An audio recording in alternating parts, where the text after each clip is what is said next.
Abra, por favor, a sua Bíblia no livro de Daniel, capítulo 5. Daniel, capítulo 5. Fiquemos de pé em reverência à palavra de Deus. O rei Belsazar deu um grande banquete a 1000 dos seus grandes e bebeu vinho na presença dos 1000. Enquanto Belsazar bebia e apreciava o vinho, mandou trazer os utensílios de ouro e de prata que Nabucodonosor, seu pai, tirara da onde? Do templo, grife isso aí, que estava em Jerusalém, para que neles bebessem o rei e seus grandes e as suas mulheres e concubinas. Escreva do lado, utensílios sagrados. Então trouxeram os utensílios de ouro que foram tirados do templo da casa de quem, pessoal? De Deus, que estava em Jerusalém, e beberam neles o rei e os seus grandes e as suas mulheres e concubinas. Beberam o vinho e deram louvores aos deuses de ouro, de prata, de bronze, de ferro, de madeira e de pedra. No mesmo instante, apareceram uns dedos de mão de homem e escreviam defronte do candeeiro na caiadura da parede do palácio real. E o rei via os dedos que estavam escrevendo. Então se mudou o semblante do rei, e os seus pensamentos o turbaram, e as juntas dos seus lombos se relaxaram, e os seus joelhos batiam um no outro. O rei ordenou em alta voz que se introduzissem os encantadores, grife aí, os caldeus e os feiticeiros. Falou o rei e disse aos sábios da Babilônia.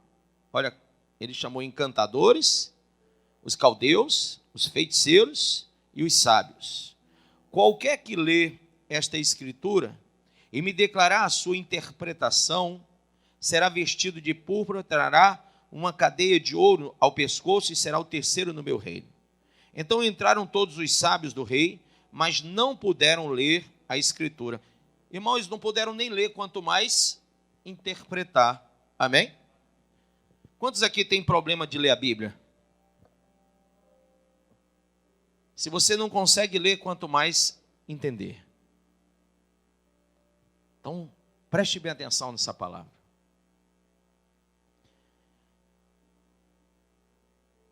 Com isto, se perturbou muito o rei Belsazar e mudou-se-lhe o semblante, e os seus grandes estavam sobressaltados.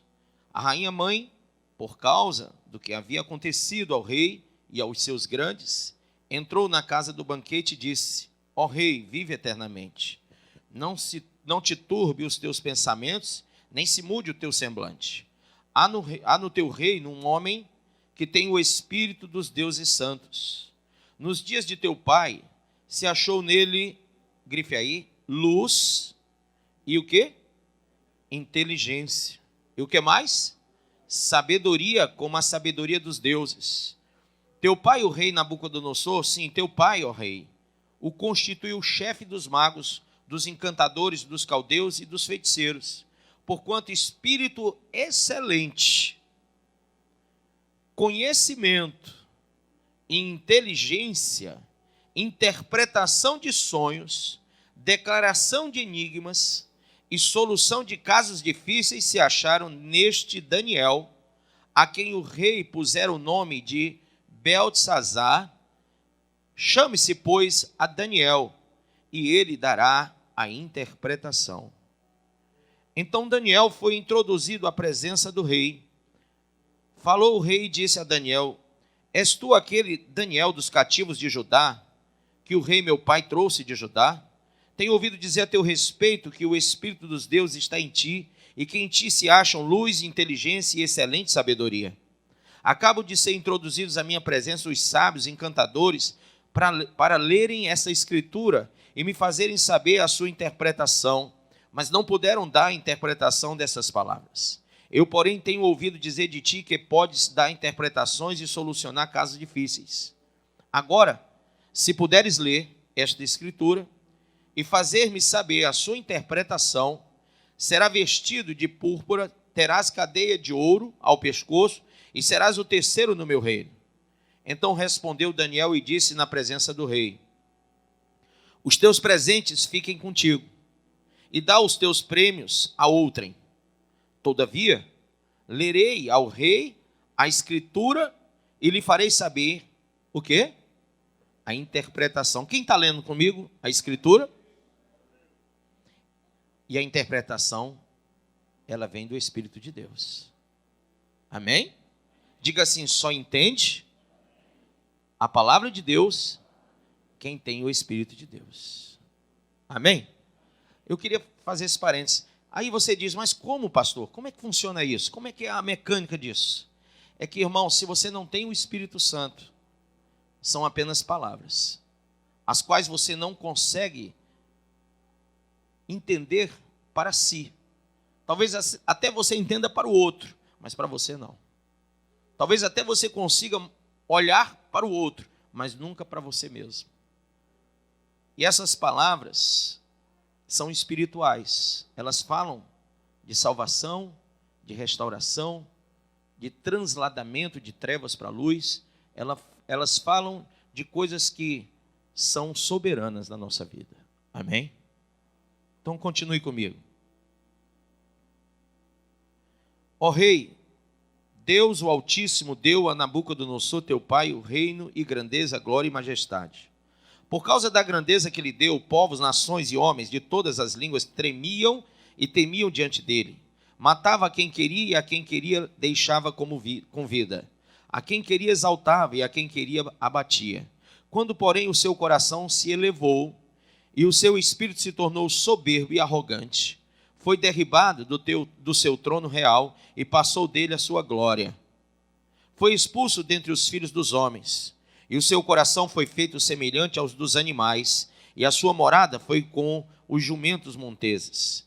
Deram-lhe a comer erva como aos bois, e do orvalho do céu foi molhado o seu corpo, até que conheceu que Deus, o Altíssimo, tem domínio sobre o reino dos homens, e a quem quer constituir sobre ele.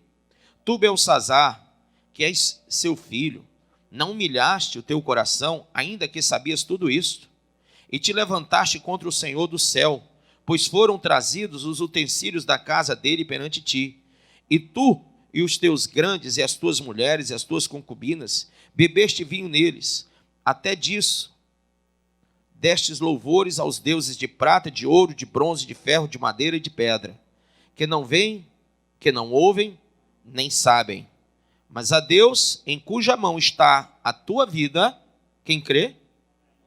E todos os teus caminhos, quem crê também? A ele não glorificaste. Então da parte dele foi enviada aquela mão que traçou esta escritura. Esta, pois, é a escritura que traçou. Mene, Mene, Tekel e Parsim. Esta é a interpretação daquilo. Mene, diga, contou Deus o teu reino e deu cabo dele. Tekel, pesado foste na balança e achado em falta. Pérez, dividido foi o teu reino e dado aos medos e aos persas. Então mandou Belsazar que vestissem Daniel de púrpura e lhe pusessem cadeia de ouro ao pescoço e proclamassem que passaria a ser o terceiro no governo do seu reino.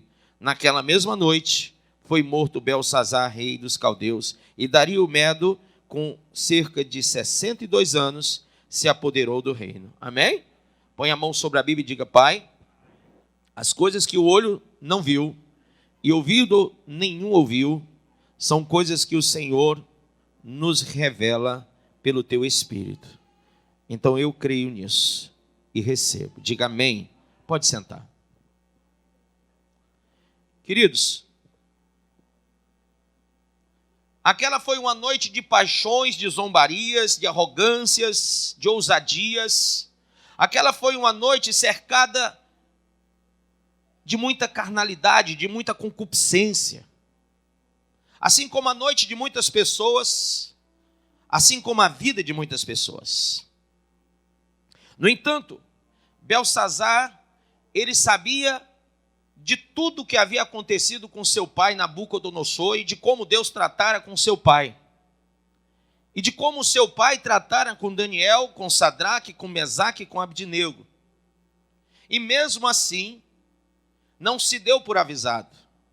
Mas do contrário, ele pega aquilo que é santo, aquilo que foi separado, os utensílios do templo, e ele os busca para si. E ele, ao tirar esses utensílios para si, ele bebe, e na esbórnia de sua prostituição, do seu adultério, da sua lascívia, no seu orgulho e na sua soberba, ele usa o que é sagrado, o que é santo, com as concubinas, com as prostitutas, com os seus generais, se exaltando acima de Deus. Domingo passado nós falamos do rei Uzias, que entrara no templo, que entrara no local chamado Santo dos Santos, e entrara com incensário e pegou lepra na testa. Quem lembra? Ficou imundo, porque achando-se maior do que Deus, ou querendo usurpar aquilo para o qual Deus não havia destinado ele entra e faz o que não é devido. Ele desrespeita, ele desonra a Deus. Da mesma sorte fez aqui Belsazar. Ele pega aquilo que é sagrado, aquilo que Deus separou. Se você ler o livro do Êxodo, capítulo de número 25, você vai ver como Deus objetivamente fala a Moisés e orienta tudo o que ele quer no templo. Todos os utensílios que lá ele queria que fosse feito, que fosse colocado. E a Bíblia diz que ele deu a arte aos artífices para que eles, homens e mulheres que não sabiam fazer nada daquilo, tivessem sabedoria, tivessem entendimento, tivessem conhecimento da arte e pudessem produzir os utensílios para a casa de Deus. Mas Belsazar, mesmo avisado de tudo isso, Belsazar pega o que é sagrado e ele coloca, trazendo para si aquilo como escárnio. Talvez você fique pensando assim, pastor, esse homem é um louco. Quem pode dizer isso comigo? Esse homem é um louco, porque ele pegou o que é sagrado, ele pegou o que é santo, e ele usa o que é sagrado e o que é santo a seu bel prazer. As coisas do templo são santas, são ou não são? São sagradas, não são? São. Eu não sei, se você olhar aqui em volta, talvez você veja alguma coisa sagrada e santa. Tenta olhar aí na parede. Será que tem alguma coisa aqui sagrada e santa? Deixa eu ver. Não, acho que não. Acho que não tem, não. Tem? Alguém pode identificar alguma coisa? Mas se você olhar do seu lado, tem alguma coisa sagrada e santa. Porque cada um de vocês foram consagrados pelo sangue do Cordeiro de Deus. Cada um de nós fomos separados. Sabe, o sagrado não é o templo feito por mãos humanas. Então o homem pode usar da sua sabedoria, do seu conhecimento, para fazerem templos suntuosos. E hoje nós observamos muito isso. A megalomania humana, e por que não dizer gospel, pastoral, de querer construir monumentos espirituais a Deus. Na verdade, é a si mesmos, porque eles querem dizer, eu sou o pastor de uma grande e bonita igreja. Irmão, Deus não habita em templos feitos por mãos humanas. Mas hoje, através do Espírito Santo, ele habita em nós. E o que há de mais santo dos santos, de mais sagrado, de inviolável, somos nós. Porque nós fomos comprados pelo bom preço. Nós fomos comprados pelo preço do sangue de Jesus. Então, é triste a gente observar que mesmo quando lá em Jeremias fala que não se faria mais arca, não se teria lembrança dela, quem lembra disso? Lembram disso? Jeremias 3, no verso 15, 16 e 17, eu acho. Quando vierem sobre vós pastores com conhecimento, com inteligência, já não se lembrarão mais da arca e não farão outra. Mas essa semana, uma igreja aí estava carregando, inclusive em controvérsia, a própria Bíblia, porque O profeta Moisés disse que ela só podia ser carregada por homens sacerdotes, com varais de madeira, de acácia.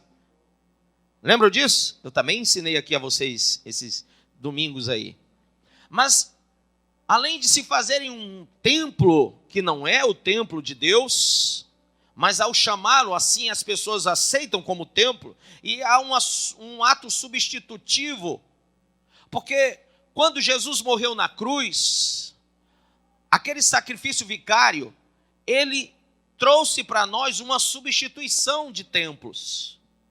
Jesus entrou em nosso lugar no sacrifício, para que, a partir de então, nós fôssemos consagrados o templo de Deus, o templo do Espírito. O sacrifício vicário faz isso em nós. Mas hoje, as pessoas, em controvérsia a esse sacrifício, constroem templos e dizem, este é o templo de Deus. E essa é a arca de Deus. E eles carregam em carros de bombeiro. Imagine se Deus rejeitou carro com boi, carro com vaca, imagine carro de bombeiro. Aqui chegamos. Qual a informação que temos a despeito de tudo isso? Estamos distante do Senhor, irmãos. Como Belsazar não entendia aquelas palavras mene, mene, tekel, passim, o povo hoje tem a Bíblia na mão. Você pode levantar a sua? Diga, essa é a minha Bíblia. Diga, essa Bíblia diz o que eu sou. Porque eu não sou o que os outros falam, mas sim o que a Bíblia diz que eu sou. Mas será que você entende que essa Bíblia fala e revela a você coisas que são sobrenaturais e que são soberanas ao entendimento do homem? Os homens não entendem o que está se passando no meio religioso. A formação prosélita continua, o proselitismo está avançando. As fronteiras do proselitismo estão alargando, estão avançando. Sabe, a gente vê que, como está lá escrito em Isaías, eles estão aumentando suas tendas. O proselitismo faz isso, ele aumenta tendas. Mas sabe uma coisa que acontece no meio do proselitismo? É que formam pessoas que são robotizadas religiosamente. Elas fazem aquilo para o qual são programadas e não aquilo para o qual são chamadas e vocacionadas. Nós não temos uma programação, irmãos. Esse culto não tem programação. Essa mensagem não tem programação. Porque aqui existe um chamamento de Deus para você e para mim. E nós trabalhamos aqui com uma vocação, uma inclinação espiritual para ouvir a voz de Deus. Sabe, até chegar aqui, talvez muitas vezes, eu digo 99% das vezes, eu não entendo o que Deus quer falar para ninguém aqui, nem para mim mesmo. E aí eu vou orar, eu vou pedir, digo, Senhor, eu tenho que entrar no oráculo e dizer, Senhor, e tenho que entrar no oráculo mais ainda, e mais aprofundadamente ainda, dizer, Senhor, fala que o teu servo ouve. Porque, irmãos, as coisas que são sobrenaturais e que são soberanas, não se consegue acessar de meio natural, não se consegue perceber de forma humana. É por isso que as pessoas estão avessas à palavra. Por isso que o proselitismo avança, as práticas proselitistas avançam, e é por isso, irmãos, que Deus tem uma contenda com os habitantes da terra. Se você abrir no livro de Oséias, abra por favor, capítulo 4. Posso ler? Ouvi a palavra do Senhor, vós filhos de Israel, pois o Senhor tem uma contenda com os habitantes da terra. Porque na terra não há o quê? Verdade. Por que você acha que Jesus disse, eu sou a verdade? Porque não havia verdade, mas havia religião, não havia? Como que havia religião e não havia verdade? Será que isso pode acontecer, meu pastor? Claro que sim. Pode haver religião e não haver verdade. Haviam os fariseus, saduceus. Haviam várias escolas rabínicas daquela época. Então, mas onde estava a verdade? De certo que não estava com eles, porque senão a verdade não teria que se manifestar. Somente onde há mentira, a verdade se manifesta. E ele diz: não há verdade, nem benignidade, nem conhecimento de quem? De Deus.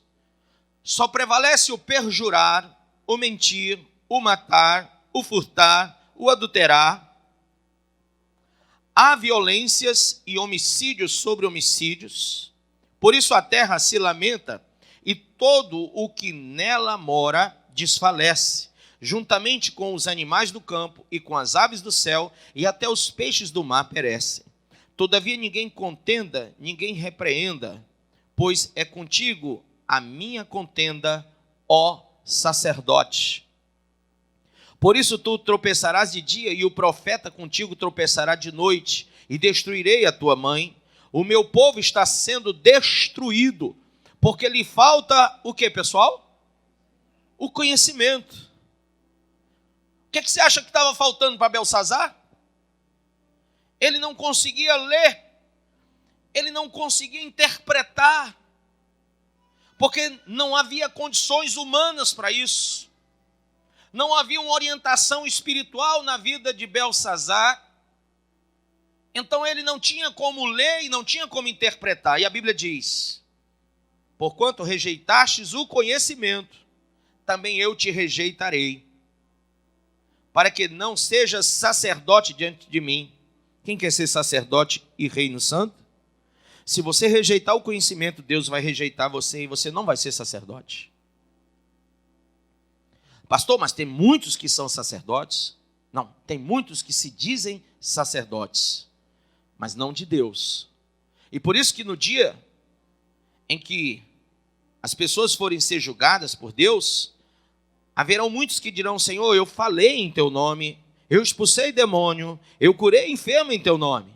E ele falará àqueles: afasta-te de mim, malditos, para o fogo eterno, eu não vos conheço.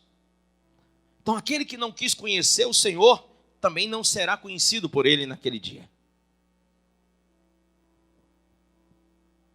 Visto que te esquecestes da lei do teu Deus, também eu me esquecerei dos teus filhos. Amém? Então, Belsazar não conseguia interpretar, mas não foi só ele não. Não foi só ele não. Sabe, quando a gente lê a Bíblia, a gente percebe que tiveram homens que tiveram esses probleminhas. Abra em 1 Samuel 15. 1 Samuel capítulo 15, quem achou? Versículo 10. Então veio a palavra de quem? Do Senhor a Samuel, dizendo: arrependo-me de haver posto a Saul como rei, porquanto deixou de me seguir e não cumpriu o que, pessoal? As minhas palavras. Então Samuel se contristou e clamou ao Senhor a noite toda. E Samuel madrugou para encontrar-se com Saul pela manhã.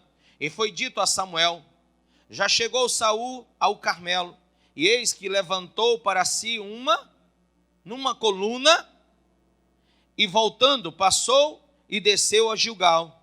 Veio, pois, Samuel ter com Saul, e Saul lhe disse: bendito sejas do Senhor, já cumpri a palavra de quem? Será que cumpriu? Irmãos, o prosélito, o religioso, ele pensa sempre que cumpriu a palavra. Quando alguém diz: olha, passa aqui pela água de Israel, passa pelo vale do Coloral, pega a vassoura santa, faz isso, olha, sobe nessa ladeira com um crucifixo, com a cruz nas costas, vai de uma cidade a outra carregando, de pés, carregando uma cruz. Faz uma promessa para São Sebastião, São José, Santo Antônio. Faz uma promessa para Maria, a Virgem. Faz uma promessa para Maria Madalena, aquela que era prostituta. Faz uma promessa, a desatadora de nó. Irmãos, e as pessoas, elas são engrupidas com esses invólucros religiosos, esses pensamentos. E aí começa. E olha, o marketing é muito, mas muito generoso nessa hora. Muito generoso. Porque as pessoas dão às multidões todo o equipamento necessário, toda a indumentária necessária para o cumprimento daqueles rituais. E as pessoas são engrupidas nisso. Saul, ele tinha a palavra, mas ele resolve não seguir a palavra, mas ainda assim, ele se achava seguindo a palavra. Ele toma a frente de Samuel sem poder. Samuel era sacerdote, Samuel era profeta. Ele não podia porque ele era rei, mas ele toma a frente do sacerdote Samuel. E ele diz: olha, eu já fiz conforme a palavra de Deus. É triste quando as pessoas estão dentro da igreja e dizem: eu faço do jeito que a Bíblia manda, e não fazem. Eu vivo de acordo com a palavra de Deus e não vivem. É muito triste quando as pessoas se engoldam, se enganam, se ludibriam, quando elas mesmas não se apercebem no meio do pecado e da luxúria. Belsazar estava lá na luxúria, no pecado, usando os utensílios sagrados e achando que estava tudo bem. Saul, ele faz aquilo que não deve, e ele fala com o profeta, com o sacerdote, e diz: olha, já fiz conforme a palavra do Senhor. Mas o homem de Deus, diga, o homem de Deus, ele tende às coisas espirituais. E aí, ele tem ouvido para ouvir. Diga, tem ouvido para ouvir, tem olhos para ver, e tem coração para sentir quando as coisas estão erradas. Quem aqui consegue conceber essas coisas? Quem tem já esse discernimento de ouvir, de ver e de entender coisas que são sobrenaturais, que são espirituais e que, com certeza, através dessa audição, dessa visão, desse sentimento que nós chamamos de pensamento da alma, nós conseguimos acessar coisas que são fundamentais para não sermos destruídos. Amém? Para não sermos enganados, para não sermos engoldados. Então veja, quando ele fala assim, o profeta Samuel diz, verso 14, então perguntou Samuel: que quer dizer, pois, esse balido de ovelha que chega aos meus ouvidos e o mugido de boi que ouço? Ao que respondeu Saul: de Amaleque os trouxeram, porque o povo guardou o melhor das ovelhas e dos bois para os oferecer ao Senhor teu Deus. O resto, porém, destruímo-lo totalmente. Então disse Samuel a Saul: espere, te declararei o que o Senhor me disse essa noite. Respondeu-lhe Saul: fala. Prosseguiu, pois, Samuel: embora pequeno aos teus próprios olhos, porventura não foste feito cabeça das tribos de Israel, e o Senhor te ungiu rei sobre Israel, e bem assim te levantou o Senhor a este caminho e disse: vai e destrói, diga destrói, totalmente. Diga de novo, destrói totalmente a estes pecadores, os amalequitas, e peleja contra eles até que sejam aniquilados. Grifa isso. Por que, pois, não destes ouvidos à voz do Senhor? Antes te lançaste ao despojo e fizeste o que era mal aos olhos do Senhor. Então respondeu Saul a Samuel: pelo contrário, dei ouvidos à voz do Senhor e caminhei no caminho pelo qual o Senhor me enviou. Olha o religioso falando novamente. E trouxe a Agag, rei de Amaleque, e aos amalequitas destruí totalmente. Mas o povo tomou do despojo ovelhas e bois, o melhor do anátema. Anátema quer dizer o quê? Do maldito. Para o sacrificar ao Senhor teu Deus em Gilgal. Irmão, Deus quer alguma coisa maldita? Existe alguma coisa melhor do maldito, do amaldiçoado? Lembram de Acã, que tirou de Jericó despojos e escondeu debaixo da tenda? Agora eles pegam Agag, rei dos amalequitas, bois e ovelhas, as melhores, e dizem: olha, vamos entregar ao Deus vivo, ao Deus Altíssimo. Diga, Deus não quer nada maldito. Amém? Samuel, porém, disse: tem porventura o Senhor tanto prazer em holocaustos e sacrifícios, como em que se obedeça à voz do Senhor? O religioso está sempre fazendo holocausto e sacrifício, holocausto e sacrifício. A palavra do pastor que leva o povo ao proselitismo é: faz sacrifício, faz holocausto, faz sacrifício, faz holocausto. E sabe o que Deus quer, irmão? Deus quer que você entenda Ele. Deus quer que você entenda a palavra dEle. Porque senão você vai ficar olhando para a parede, mene, tekel, passim, mene, tekel, passim, você não sabe o que está lá. Antes da minha preleção, perguntei quem tem problemas de ler a Bíblia e entender. Vários levantaram a mão aí. E eu digo para você, a própria Bíblia diz lá em Coríntios, nem olhos viram, nem ouvidos ouviram, o quê? O que o Senhor preparou para quem? Para aqueles que o amam. Ah, irmão, eu acho, pastor, que eu não tenho entendido bem a revelação. Ah, você não entendeu? Pois deixa eu te falar. Ficarão de fora aqueles que cometem prostituição, diga prostituição, impureza, lascívia, idolatria, feitiçaria, inimizades, porfia, ciúme, peleja, dissensão, facção, inveja, bebedice, orgias e coisas semelhantes a estas. Você não entendeu isso ainda? Ainda não percebeu? Está escrito não na parede, está escrito na Bíblia que está na tua mão. Mas o profeta Moisés disse: olha, essas palavras que o Senhor fala não estão distante de ti, não está lá do outro lado do mar, nem no mais alto céu, mas está na tua boca e no teu coração. Sabe por que está na tua boca e no teu coração? Embora você não perceba, quando você fala de consciência, na verdade é o Espírito de Deus te revelando coisas. Ninguém aqui peca sem saber que pecou. Ninguém aqui erra sem saber que errou, porque o Espírito de Deus revela. Mas Belsazar, de forma indolente, essa palavra é muito séria. Eu falava com uma funcionária minha, e eu dizia: minha filha, sabe o que mais desagrada a mim quando eu vejo coisas erradas na empresa? Ela disse: não, a indolência. E você sabe o que é uma pessoa indolente? Não é aquela que você fala, reclama e ela resolve. É aquela que você fala, que você reclama e ela até resolve. Porém, ela resolve e depois volta à prática do mesmo erro. E você sabe por quê? Porque ela não sente a sua dor. Ela te dá um prejuízo, e para ela tanto faz se você está tendo prejuízo. Então você vai lá e diz: não faz isso, você está me dando prejuízo, ajeita isso aí, por favor. E a pessoa vai e ajeita na sua frente, mas por trás ela faz de novo. Porque tanto faz para ela dá prejuízo ou não. Quem conhece gente assim? São indolentes. E sabe, esse dolo, essa coisa feita de caso pensado, é que leva as pessoas para o inferno. É que leva crentes de carteirinha, que leva crentes dizimistas de igreja para o inferno.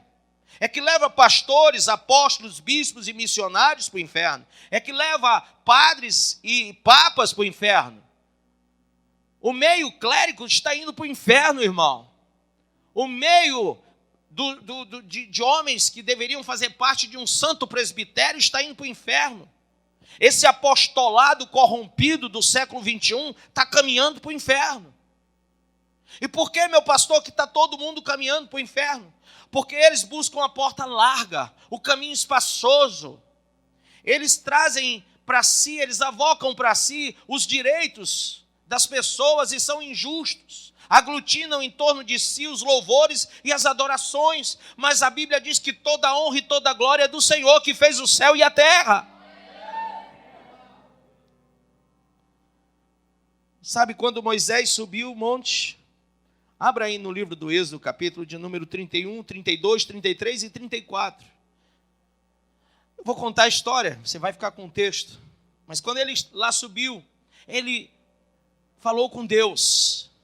E Deus, ao se mostrar ao profeta Moisés, ele dá a Moisés tábuas, 2 que haviam sido lavradas por Moisés, e ele entrega para Moisés escritas com o seu próprio dedo. E aquelas tábuas tinham o decálogo, os 10 mandamentos. Irmão, quando Moisés, ele desce, ele ainda estava lá em cima, mas quando ele está falando com Deus, Deus olha para ele e diz: olha, lá embaixo o negócio está pegando, porque lá embaixo a turma está fazendo o que é mal aos meus olhos, o povo está fazendo o que não deve. E então, irmãos, o negócio pegou, porque Deus não estava de acordo com o povo. E aqui no capítulo de número, veja aí, capítulo 32, versículo de número 7. Então disse o Senhor a Moisés: vai, desce, porque o teu povo que fizeste subir da terra do Egito se corrompeu. Depressa se desviou do caminho que eu lhe ordenei. Eles fizeram para si um bezerro de fundição e adoraram-no, e lhe ofereceram sacrifícios e disseram: eis aqui, ó Israel, o teu Deus, que te tirou da terra do Egito. Quando Deus diz que vai destruir esse povo, Moisés roga a Deus e coloca a sua salvação em jogo. Senhor, se o Senhor observar os heveus, heteus, jebuseus, gigazeu, amorreu, os povos cananéicos vão olhar e vão dizer, e o povo do Egito também, e vão dizer: olha aí, tirou eles do Egito para os matar, para os destruir. Senhor, não faça esse mal ao teu povo, perdoa, Senhor. Mas se o Senhor for fazer, então tira o meu nome do livro que o Senhor está escrevendo aí. É muito forte o que ele fala para Deus. Tira o meu nome do livro da vida. Muita. Que coisa, irmão. Que pastor para amar ovelha. Que pastor para amar vidas. Tira o meu nome do livro da vida, mas, Senhor, livra o teu povo. Livra o teu povo. Livra o teu povo.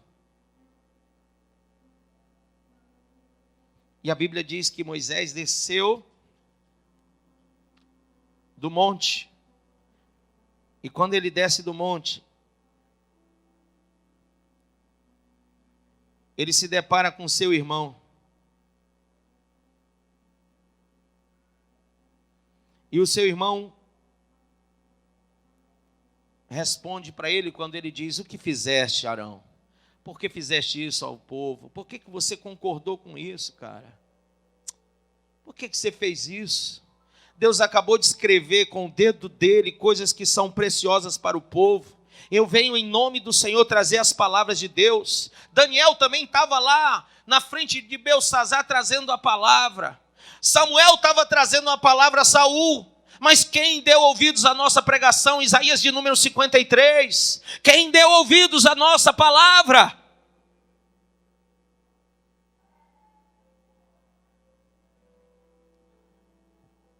E sabe o que Arão responde? Uma grande verdade, mas que não justificava o seu erro. Sabe qual é o problema de muitos pastores? O problema de Saul tomar a frente de Samuel porque ele queria agradar o povo. O problema de Beltsazar fazer o que fez com os utensílios sagrados porque ele queria agradar os seus generais. Ele queria mostrar sua grandeza. Sabe? Arão também quis agradar o povo que estava no Egito, chateado. E que olhara para ele no capítulo 31 e dissera para ele: sabe este Moisés, que por acaso era irmão de Arão, ele morreu. Porque já faz mais de 40 dias que ele subiu e não desceu, e de certo este Moisés já morreu.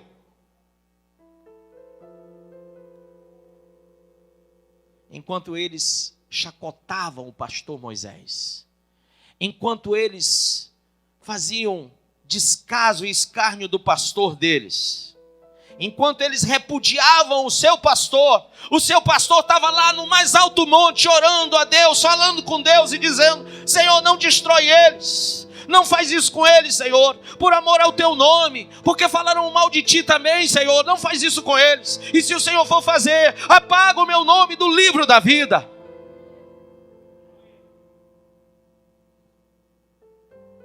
E Arão responde. Verso 22 do capítulo 32.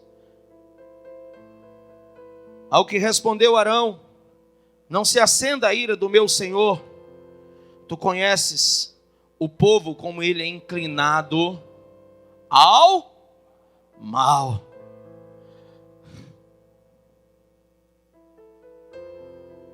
De que adianta, irmãos, Deus falar se você não quer ouvir?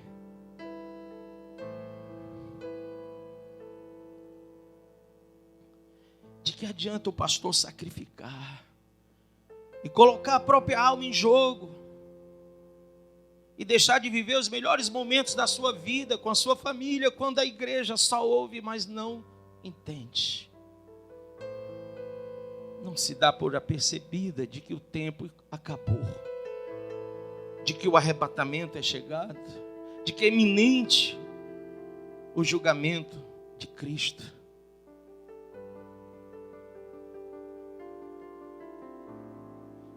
Sabe, irmãos, Moisés teve que fazer uma coisa muito terrível.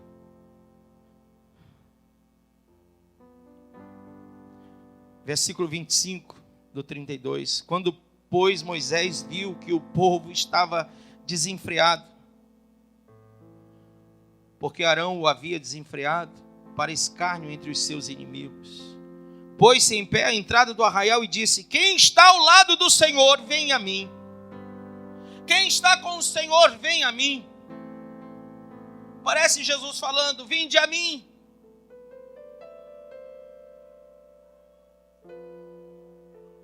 Ao que se ajuntaram a ele todos os filhos de Levi. Então ele lhes disse: assim diz o Senhor, o Deus de Israel: cada um põe a sua espada sobre a coxa, e passai e tornai pelo arraial de porta em porta, e mate cada um a seu irmão, e cada um a seu amigo, e cada um a seu vizinho. E os filhos de Levi fizeram conforme a palavra de Moisés, e caíram do povo naquele dia cerca de 3.000 homens, porquanto Moisés tinha dito: consagrai-vos hoje ao Senhor, porque cada um será contra o seu filho e contra o seu irmão, para que o Senhor vos conceda hoje uma bênção. Foi muito doído ter que fazer essa separação no meio do povo e esse morticínio. Mas, irmãos, o que era maldito, o que era amaldiçoado, o que estava sujo, o que estava imundo, o que estava contaminado, não podia mais estar no meio do povo. Ele sabia que dali, aquele povo continuaria a sua rebelião. Eles apenas procrastinariam atos de rebelião, mas eles não deixariam de ser rebeldes. Então, abra, por favor, ainda, com muita paciência, o livro de 1 Coríntios, capítulo 2. E eu, irmãos, quando fui ter convosco, disse o apóstolo Paulo, anunciando-vos o testemunho de Deus, não fui com sublimidade de palavras ou de sabedoria, porque nada me propus saber entre vós, senão a Jesus Cristo e esse crucificado. E eu estive convosco em fraqueza e em temor e em grande tremor, e a minha linguagem e a minha pregação não consistiram em palavras persuasivas de sabedoria, mas em demonstração do Espírito e de poder, para que a vossa fé não se apoiasse na sabedoria dos homens, mas no poder de Deus. Na verdade, entre os perfeitos falamos sabedoria, não porém a sabedoria deste mundo, nem dos príncipes deste mundo, que estão sendo reduzidos a nada. Mas falamos a sabedoria de Deus em mistério, que esteve oculta, a qual Deus preordenou antes dos séculos para a nossa glória, a qual nenhum dos príncipes deste mundo compreendeu, porque se a tivessem compreendido, não teriam crucificado o Senhor da glória. Mas como está escrito, as coisas que os olhos não viram, nem ouvidos ouviram, nem penetraram no coração do homem, são as que Deus preparou para os que o amam, porque Deus nolas revelou pelo seu Espírito, grife aí, pois o Espírito esquadrinha todas as coisas, mesmo as profundezas de Deus. Pois qual dos homens entende as coisas do homem, senão o Espírito do homem que nele está? Assim também as coisas de Deus, ninguém as compreendeu, senão o Espírito de Deus. Ora, nós não temos recebido o Espírito do mundo, mas sim o Espírito de quem, pessoal? O Espírito que provém de Deus, a fim de compreendermos as coisas que nos foram dadas gratuitamente por Deus. Irmão, enquanto Belsassar queria pagar Daniel para traduzir o Mene, Mene, Tekel, Parsim, bastou Daniel olhar e disse: eu sei, guarda contigo o que é teu, guarda os teus presentes, mas eu vou te revelar o que está ali. Eu vou ler e vou dizer o que está lá. A Bíblia diz, verso 13, as quais também falamos não com palavras ensinadas pela sabedoria humana, mas com palavras ensinadas pelo Espírito Santo, comparando coisas espirituais com espirituais. Ora, o homem natural não aceita as coisas do Espírito de Deus, porque para ele são loucura, e não pode entendê-las porque elas se discernem espiritualmente. Mas o que é espiritual discerne bem tudo, enquanto ele por ninguém é discernido. Pois quem jamais conheceu a mente do Senhor para que possa instruí-lo? Mas nós temos a mente de Cristo. Então, Daniel estava vendo. Abra agora em 2 Coríntios 6. Daniel estava vendo. Era notório o que estava escrito. Era tão claro o que estava posto ali. E apesar da clara evidência de tudo aquilo, as pessoas que estavam ali, generais, príncipes, os feiticeiros, os caldeus, os sábios, os entendidos, eles olharam, os cientistas olharam: eu não consigo ler, não consigo entender. Mas Daniel, um homem cheio do Espírito Santo, que orava 3 vezes ao dia. Daniel, um homem cheio do Espírito Santo, a qual Deus revelou as 70 semanas para o dia do arrebatamento. Esse que conheceu com a intimidade de quem tem o Espírito Santo os últimos dias. Coisas que João teve na ilha de Patmos, Daniel teve antes, mas muito antes de Jesus. Que coisa forte. Mais de 400 anos, Daniel estava sabendo de coisas que nós, há 2000 anos depois de Cristo, ainda não sabemos, não entendemos, porque precisamos do Espírito de Deus. E só pode entender o que a gente está falando quem tem o Espírito Santo.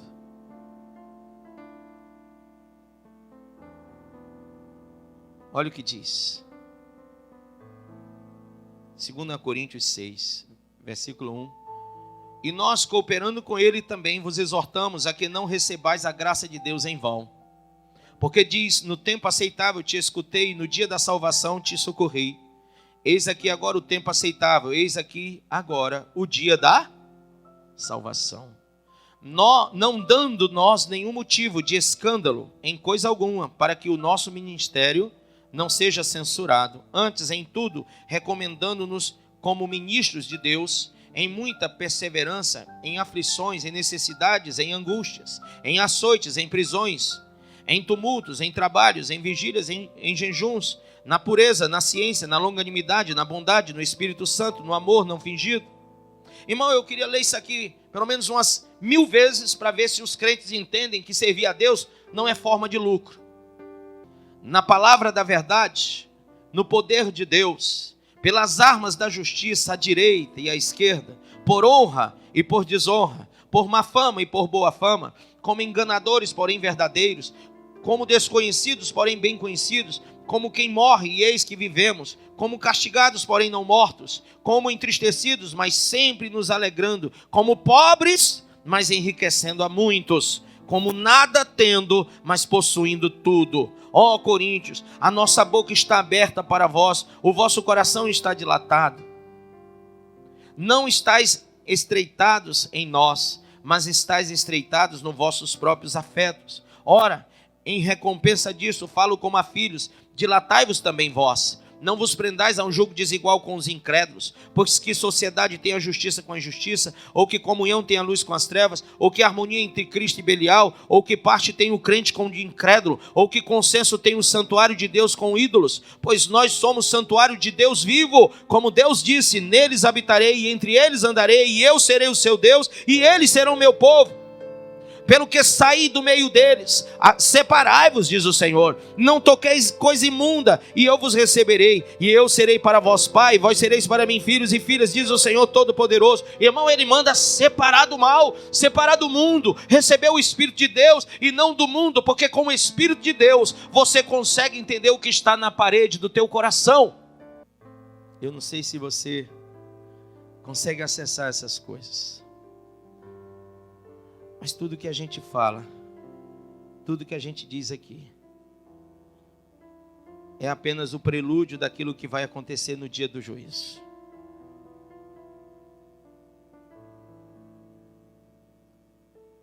No texto de Daniel 5,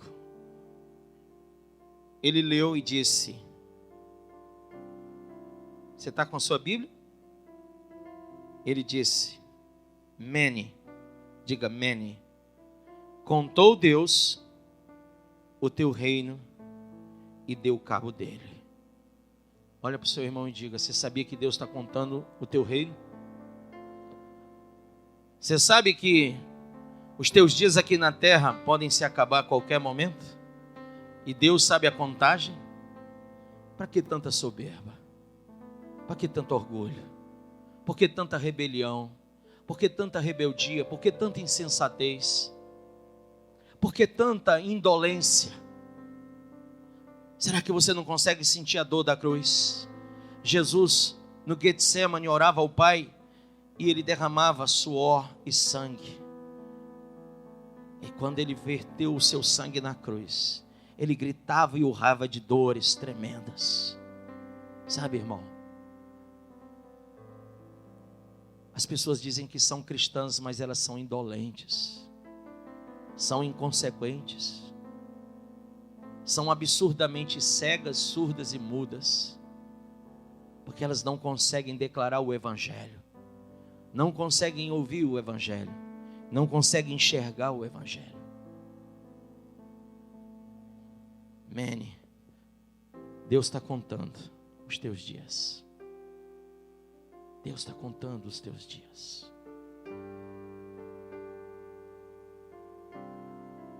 Tekel, pesado foste na balança e achado em falta. Irmão, Deus está pesando você na balança, sim ou não?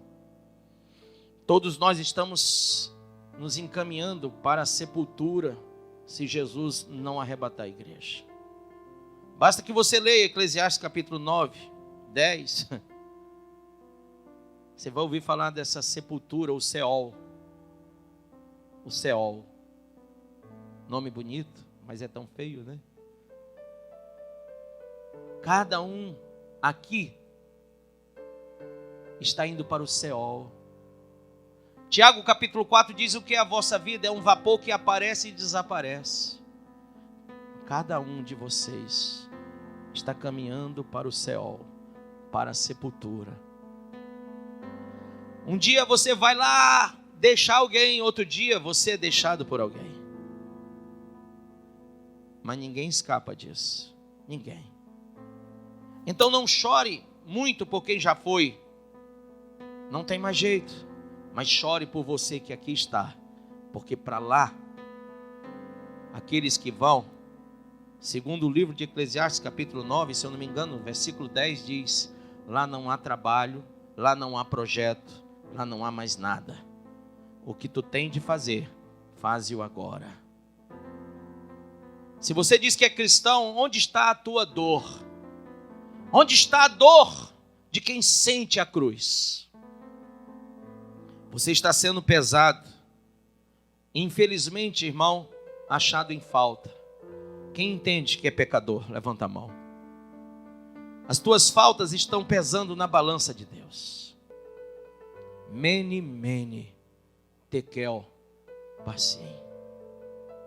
Sabe, enquanto Deus está pesando você e achando falta, você está correndo um sério risco de descer ao Seol e ir para o Hades. E posteriormente ser lançado no Giena, no lago que arde com fogo e enxofre. Pastor, eu tenho feito exatamente como Deus tem me mandado. Eu sou crente, eu sou servo de Deus. Sabe, pastor, eu não tenho falhas, eu tenho buscado muito a Deus. Então, que balido de ovelha é esse que eu estou ouvindo? E que mugido de boi é esse?